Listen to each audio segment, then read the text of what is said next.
सभी साथियों को नमस्कार। आज के इस वीडियो में हम बात करेंगे रेलवे ग्रुप डी एग्जाम 2025 के लिए इंपॉर्टेंट क्वेश्चनों के बारे में। जैसा कि आप सभी को पता है, रेलवे ग्रुप डी का एग्जाम शुरू हो चुका है और काफी सारी शिफ्टों का एग्जाम कंप्लीट हो चुका है। तो उन्हीं शिफ्टों के आधार पर मैंने ये वीडियो तैयार किया है। इस वीडियो में काफी सारे इंपॉर्टेंट क्वेश्चन होंगे जो तुम्हारी एग्जाम में छपने वाले हैं। तो जिनका भी एग्जाम अभी तक नहीं हुआ, आने वाले दिनों में जिनका भी एग्जाम है, इस वीडियो को लास्ट तक देख लेना। यह वीडियो आप सभी के लिए रामबाण साबित होने वाला है। तो सभी बच्चे एक बार कमेंट सेक्शन में अपनी अपनी एग्जाम डेट मुझे बता दो भाई, ठीक है। अपनी अपनी एग्जाम डेट बता दो, उसके बाद में हम इस क्लास को शुरू करेंगे मेरे दोस्त। तो आइए, पहला सवाल तुम्हारे सामने है कि 888 गुणा 888 गुणा 888। इधर देखें तो 789 गुणा 789 गुणा 789। अगर मेरे भाई इसको हम इस तरीके से गुणा करने लग गए, ठीक है, अगर हम इसको इस तरीके से गुणा करने लग गए तो यकीन मानो मेरे भाई काफी ज्यादा टाइम जो है हमको लग जाएगा और फिर इसका आंसर तो नहीं आने वाला। तो सर फिर कैसे हल करेंगे? तो ध्यान से देखो, छोटी क्लासों में हमने एक फॉर्मूला पढ़ा था कि देखो, इसको मैं ए मान लेता हूं। ए बराबर में मैं क्या मानता हूं? ए बराबर में 888 मानता हूं और बी बराबर में मैं मानता हूं 789 मान लेता हूं। तो मेरे भाई ध्यान से देखो, यहां पर ये 3 बार मल्टीप्लाई है, इसका मतलब इसको मैं लिख सकता हूं ए का क्यूब लिख सकता हूं। यहां पर ये 3 बार मल्टीप्लाई है, इसका मतलब इसको मैंने बी मानना है तो बी का क्यूब लिख सकता हूं। नीचे देखो 2 बार है तो ये हो जाएगा ए का स्क्वायर। ये ए है और ये बी है तो ये हो जाएगा ए गुणा में बी। इसको मैंने बी माना है तो ये हो जाएगा तुम्हारा बी का स्क्वायर। 2 बार स्क्वायर कर दो, गुणा में मेरे भाई 1/में 75 में से अगर 36 घटेगा तो आंसर बचेगा तुम्हारा 39। अब ध्यान से देखो सर, अब इसको कैसे हल करें? तो मेरे भाई ध्यान से देखो, ये जो तुम्हारे सामने ना ए क्यूब प्लस में बी क्यूब, इसको मैं लिख सकता हूं ए प्लस में बी और इसको मैं लिखूंगा मेरे भाई आपका ए स्क्वायर माइनस का ए बी प्लस में बी का स्क्वायर बटा में मेरे भाई आपका है, नीचे तो चल ही रहा है ए स्क्वायर माइनस का ए बी प्लस में बी का स्क्वायर और गुणा में 1/39 तो है मेरे दोस्त। तो ध्यान से देखो, इस वाले से ये वाला कट जाएगा, यहां पर बचेगा ए प्लस में बी। तो ए की वैल्यू कितनी मानी है हमने? 888 और बी की वैल्यू कितनी मानी है हमने? 789। इन दोनों को जोड़ेंगे और इस 39 का इसमें भाग दे देंगे। इनको जोड़ो मेरे भाई, 9 और 8 का 17 होता है, असल की 1। 8 और 8 16 और 1 17 होता है, असल की 1। 8 और 7 15 और 1 16 होता है। तो इसमें हम 39 का भाग देंगे। तो 39 को 4 से गुणा करेंगे तो आंसर आएगा 156। 167 में से 156 घटाएंगे तो 11 बचेगा। 39 गुणा 3 कितना होता है? 117 होता है। जब हम इसका इसमें भाग देंगे तो 43 आंसर तुम्हारा हो जाएगा। तो जिन्होंने 43 आंसर दे दिया उनके तो मजे हो गए, बाकी सभी का ये सवाल गलत हो चुका है। उम्मीद करूंगा ये सवाल आपको समझ में आ गया होगा। कुछ नहीं करना, ये फॉर्मूला अगर याद है तो तुम इस सवाल में झंडे गाड़ दोगे। अच्छा, एक बात और याद रखना, यहां पर तो मेरे भाई नीचे माइनस था, इसलिए हमने इसको ए प्लस का बी किया। अगर मान लो नीचे ये चिन्ह माइनस का ना होकर प्लस का होता तो हम यहां पर ए माइनस का क्या करते? बी कर दो। बस इतना सा याद कर लेना कि अगर प्लस है तो ऊपर माइनस करना होगा और अगर नीचे माइनस है तो ऊपर प्लस करना होगा। बस इतनी बात याद कर लेना, बाकी कुछ याद करने की जरूरत नहीं है। आइए अगले सवाल पर बढ़ते हैं। अगला सवाल पर बढ़ने से पहले जो भी बच्चे रेलवे ग्रुप डी एग्जाम 2025 की तैयारी कर रहे हैं, आप सभी के लिए करंट अफेयर का, जीके का, रीजनिंग का और मेरे भाई मैथ सब्जेक्ट का पीडीएफ तैयार कर दिया केवल 100 रुपए में। इस 100 रुपए में आपको जीके, रीजनिंग और मैथ, साथ में मेरे भाई करंट अफेयर, इन चारों सब्जेक्टों का पीडीएफ मिल जाएगा। साथ में अगर कोई बच्चा इस पूरे पीडीएफ को पढ़ लेता है तो उसकी सिलेक्शन की गारंटी है। तो भाई मात्र 100 रुपए का पीडीएफ है। 100 रुपए में आपको चारों सब्जेक्ट मिलेंगी। जिन भी बच्चों को चाहिए इन नंबरों पे व्हाट्सएप मैसेज करके चारों सब्जेक्टों का पीडीएफ आप ले सकते हो। अगला सवाल है, दीपम ने 15 दिनों में एक स्केच पूरा किया, यश ने उसी स्केच को 20 दिनों में पूरा किया। दीपम ने अकेले ही स्केच पर काम करना शुरू कर दिया। एक दिन बाद यश ने उसके साथ जुड़ा और दोनों ने साथ में काम किया।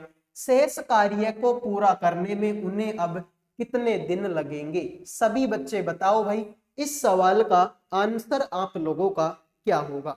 इंटरेस्टिंग सवाल है और टाइम एंड वर्क के हर शिफ्ट में लगभग 2 क्वेश्चन आप लोगों से पूछे जा रहे हैं। तो और कुछ पढ़ो या मत पढ़ो, टाइम एंड वर्क जरूर पढ़ लेना। हर शिफ्ट में 2 क्वेश्चन पूछे जा रहे हैं। तो मेरे भाई दीपम करेगा कितने दिन में? 15 दिन में। दीपम करेगा कितने दिन में? 15 दिन में। और जो यश है वो करेगा 20 दिन में। यश करेगा कितने दिन में? 20 दिन में। तो इनका एलसीएम आएगा मेरे भाई 60। 15 चौके 60 और 20 तिया 60। तुमसे बोला कि दीपम ने अकेले ही स्केच पर काम करना शुरू कर दिया और एक दिन के बाद यश उसके साथ जुड़ गया। तो एक दिन तक तो अकेले किसने काम किया? दीपम ने। तो एक दिन तक तो अकेले दीपम ने काम किया।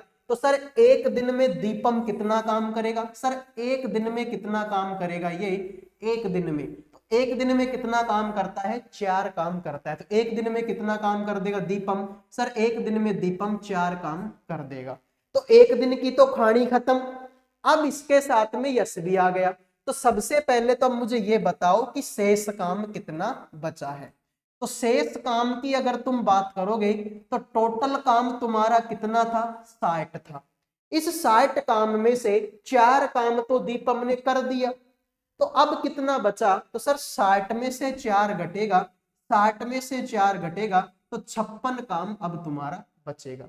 अब दोनों मिलकर काम करेंगे, दोनों काम करेंगे तो 4 काम ये करेगा और 3 काम ये करेगा। तो 4 और 3 कितना हो गया? 7।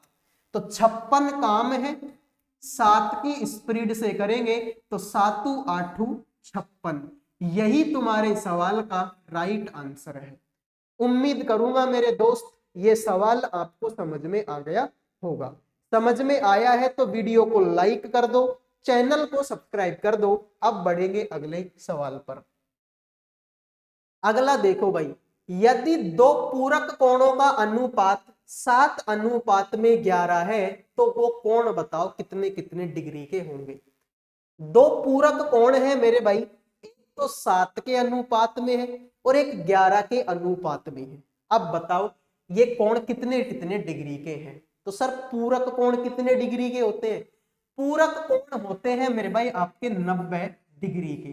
पूरक कोण कितने डिग्री के होते हैं? 90 डिग्री के आपके होते हैं। ठीक है भाई, 90 डिग्री हो गया। तो सर 90 डिग्री सवाल को हल करने की जरूरत ही नहीं है। देखो एक तो होता है मेरे भाई पूरक कोण, एक तो होता है पूरक कोण और एक होता है मेरे भाई आपका संपूरक कोण। एक होता है आपका संपूरक कोण। तो पूरक कोण तो कितने के होते हैं? 90 डिग्री के। संपूरक होते हैं 180 के। तो हमसे पूरक कोणों के बारे में 90 डिग्री आंसर आना चाहिए। तो सवाल को देखो चाहे मत देखो, ऑप्शनों को देख लो तुम। तो 70 को और 110 को जोड़ूंगा तो सर ये तो 180 होगा, यानी 90 से तो ज्यादा ही है। इसका मतलब ये तो आंसर नहीं हो सकता। 140 और 40 सर दोनों को जोड़ूंगा तो 90 से तो बड़ा आंसर आएगा। भाई पूरक कोण तो 90 का है तो हमको तो 90 ही चाहिए। 77 और 121 सर इनको जोड़ूंगा तो भी 90 से तो ज्यादा ही आएगा। इनको देख लो 35 को और 55 को। अगर मेरे भाई मैं 35 और 55 को जोड़ता हूं तो आंसर कितना आता है? 90। और पूरक कोण 90 डिग्री के ही होते हैं, मतलब ये आंसर तुम्हारा सही है। तो ये तो तुमने ऑप्शनों से कर दिया। कोई बच्चा बोले कि सर मैं तो ऑप्शनों से नहीं करूंगा भाई, मैं तो सवाल को करूंगा, तो सवाल को कर लो मेरे भाई। इनको जोड़ोगे 11 और 7 को जोड़ोगे तो 11 और 7 को जोड़ने पर तो 18 आता है, लेकिन पूरक कोण तो 90 डिग्री के होते हैं। तो 18 एकम 18, 18 पंजो 90, इन एक की वैल्यू आ गई 5। तो 7 पंजो 35 और 11 पांचों 55। कैसे भी कर लो आंसर यही होगा। अगला देखो मेरे भाई, इस सवाल का आंसर बता दो। इस सवाल का आंसर क्या होगा? एक्स स्क्वायर प्लस में 1 में एक्स स्क्वायर इक्वल टू 79 है। तो एक्स प्लस में 1 में एक्स किसके बराबर होगा? अगर हम ग्रुप डी के पेपर की बात करते हैं तो इस तरीके के सवाल भी लगभग 1 से 2 क्वेश्चन एग्जाम में पूछे जा रहे हैं, तो पढ़ना पड़ेगा मेरे भाई, इंपॉर्टेंट सवाल है। ध्यान से देखो, अगर मैं तुमसे बोल लूं कि x प्लस में 1 में x का स्क्वायर क्या होता है, तो ये स्क्वायर होगा सर, x स्क्वायर होगा, प्लस में 1 में x स्क्वायर होगा, प्लस में मेरे भाई 2 होगा, क्योंकि x से x कटेगा तो 2 तुम्हारा बचेगा। ठीक है मेरे भाई, तो सर इसको खोलेंगे तो ये आंसर आएगा। इसकी वैल्यू कितनी है सर? इसकी अगर मैं वैल्यू की बात करता हूं तो ये तो मेरे भाई किसके बराबर है? 79 के बराबर है। तो ये तो हो गया 79 और 2 अगर इसमें जुड़ेगा तो आंसर तुम्हारा 81 आएगा।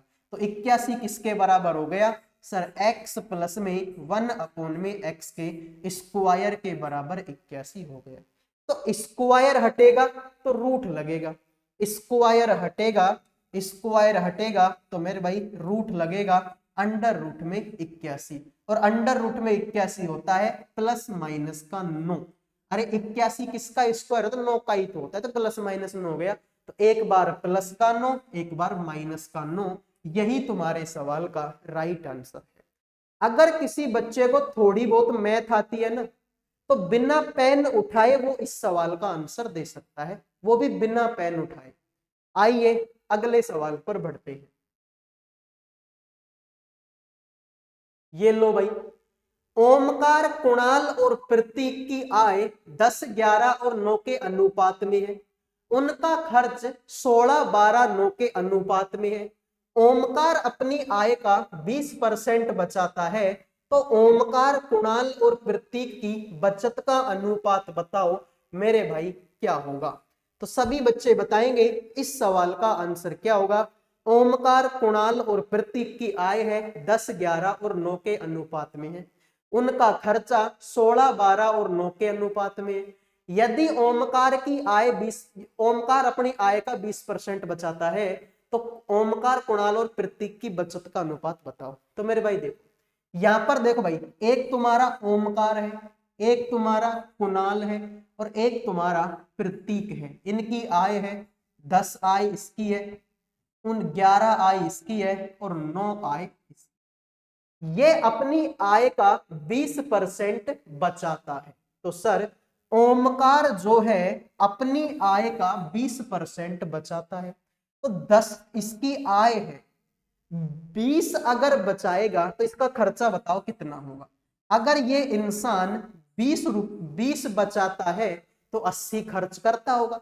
दुनिया में सब कुछ 100% है ना, तो 100 में से अगर ये 20 बचाता है तो 80% खर्चा करता होगा। तो इसका खर्चा आएगा कितना? 80%। 80 बटे में 100, तो 2 जीरो से 2 जीरो कटेंगी, खर्चा आएगा इसका 8 रुपए का।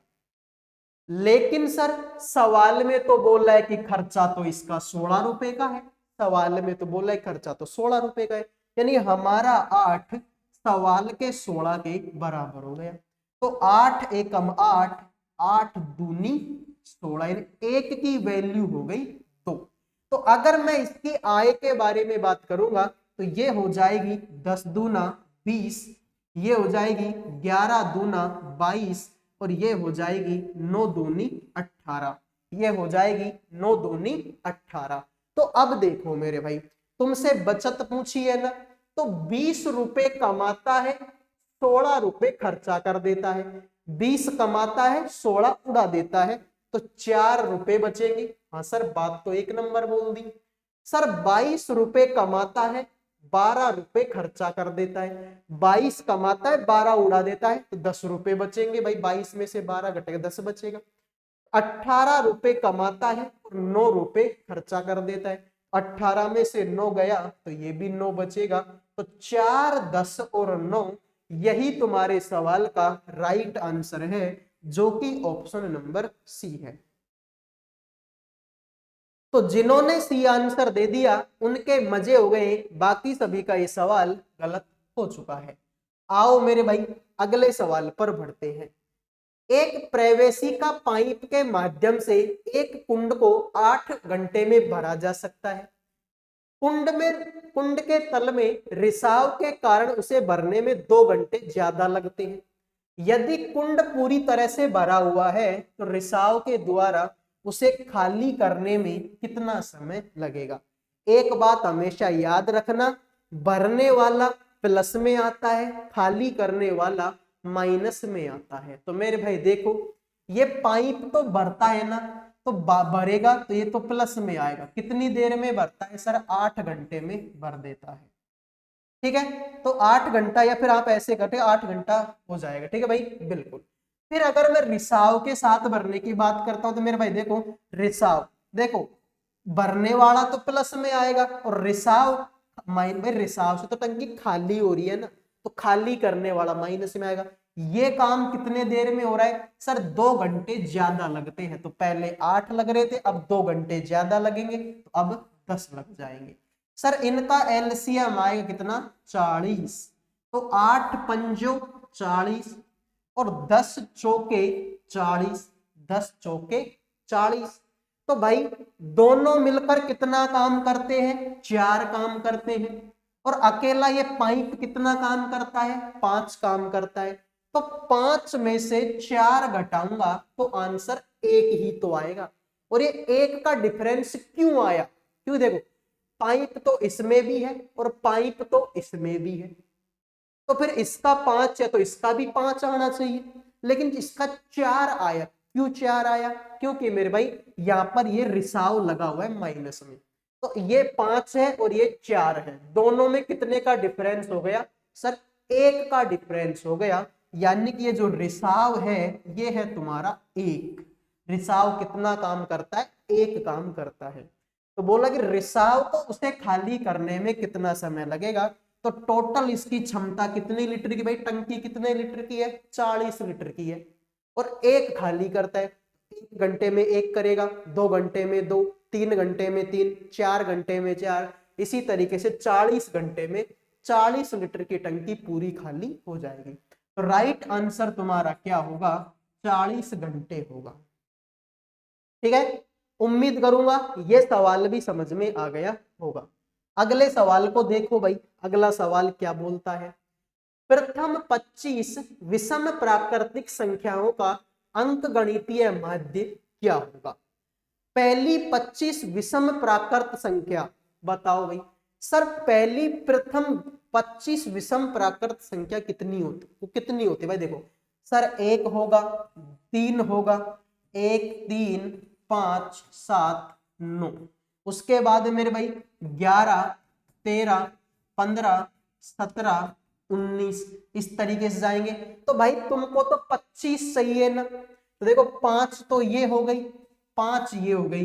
इसी तरीके से अगर तुम 49 तक चले जाओगे तो टोटल तुम्हारी संख्या हो जाएगी कितनी? 25। अरे भाई देखो, 1 से लेकर 10 तक की गिनती में विषम संख्या कितनी आई है? सर इसमें भी आई है 5। 11 से लेकर, या फिर 10 तक की छोड़ दो, 9 तक की लेंगे। 9 तक की भाई इसमें लास्ट का अक्षर 9 ही तो है, लास्ट ऐसे में 9 ही तो है। तो 1 से लेकर 9 तक में संख्या हो गई 5। 11 से लेकर 19 तक में भी कितनी हो गई? 5। इसी तरीके से 21 से लेकर 29 तक में भी कितनी हो जाएगी? 5। 31 से लेकर 39 तक में भी कितनी हो जाएंगी? 5। 41 से लेकर 49 तक में भी कितनी हो जाएंगी? 5। तो हो गई देखो, 5 एकम 5, 5 दूनी 10, 5 तिये 15, 5 चौके 20, पचम 25। तो यानी कि अगर प्रथम 25 विषम प्राकृतिक संख्या तुमको चाहिए तो तुमको मेरे भाई जो गिनती है उसको 1 से शुरू करना पड़ेगा और कहां पर खत्म करना पड़ेगा, 49 पर। ठीक है मेरे भाई, तो 1, 3, 5, 7, 9 इस तरीके से जाओगे और कहां पर करना पड़ेगा, 49 पर खत्म करना पड़ेगा। अब इनका माध्य निकालना है, तो माध्य निकाल लो या औसत निकाल लो, एक ही बात होती है। तो भाई शुरू की संख्या और लास्ट की संख्या को जोड़ो। 1 और 49 कितना होता है सर, 50 होता है। 50 में अगर मैं 2 का भाग दूंगा तो 25 आंसर आएगा। यही तुम्हारे सवाल का राइट आंसर। या फिर आप एक इंटरेस्टिंग बात ये याद कर लो कि कितनी भी विषम प्राकृत संख्या बोले वही उसका आंसर हो। अगर वो तुमसे पूछ ले कि पहली 100 प्राकृत संख्याओं का औसत बताओ कितना होगा, तो इसका आंसर 100 ही होगा। अगर वो तुमसे पूछ ले कि पहली 99 प्राकृत संख्याओं का योग के औसत क्या होगा या माध्य क्या होगा, तो इसका आंसर 99 ही होगा। अगर वो तुमसे पूछ ले कि पहली 945 विषम संख्याओं का माध्य क्या होगा, तो उसका आंसर फिर 945 ही होगा। बिना पेन उठाए भी आंसर कर सकते हो आप लोग। आइए भाई अगले सवाल पर बढ़ते हैं। अर्जुन ने एक बल्ला 405 रुपए में बेचा और उसे 10% की हानि हुई। यदि उस बल्ले को 465 रुपए में बेचता है तो लाभ बताओ क्या होगा। तो मेरे भाई अगर उस बल्ले का क्रय मूल्य अगर तुमको निकालना पड़े तो 405 रुपए में बेचता है तो 10% की हानि होती है। 405 रुपए में बेचता है 10% की हानि होती है, यानी ये वैल्यू किसकी है, 90% की। अरे 10 की तो हानि हो गई तो बचा तो 90 ही है, और 90 बचेगा तो परसेंटेज बनाएंगे, 100 से गुणा करना पड़ेगा। तो 0 से 0 काटेंगे, 9 चौके 36, 9 पंजो 45, और यानी कि 450 रुपए उसका क्रय मूल्य आ गया। तो 450 रुपए में खरीदता है, 465 रुपए में बेचता है। 450 में खरीदता है, 465 में बेचता है, तो कितने का लाभ मिला सर, 450 की चीज को 465 में बेचेगा तो 15 रुपए का लाभ मिला। कितने रुपए की चीज पर, 450 रुपए की चीज पर। परसेंटेज है तो 100 से गुणा कर दो, 15 3 45 यानी कि 30 होगा। 0 से 0, 10 में 3 का भाग देंगे तो 3 पॉइंट में 33 आंसर आएगा। तो जिन्होंने मेरे भाई 3 पॉइंट में 33 आंसर दे दिया उनके मजे, बाकी सभी का सवाल गलत हो चुका है। अगला सवाल देखो मेरे भाई, बाह्यतम रूप से स्पर्श करने वाले दो वृत्तों के लिए उभयनिष्ठ स्पर्श रेखा MN की लंबाई 12 सेंटीमीटर है। यदि बड़े वृत्त की त्रिज्या 9 सेंटीमीटर है तो छोटे वृत्त की त्रिज्या ज्ञात करो।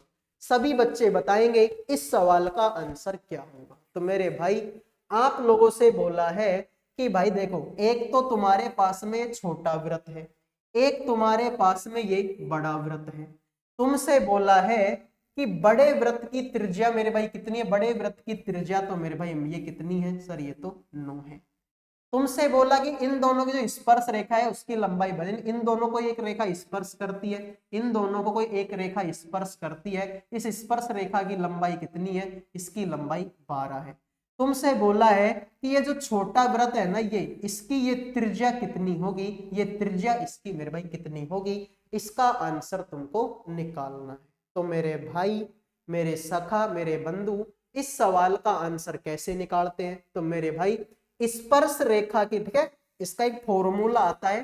फॉर्मूला ये है, उभयनिष्ठ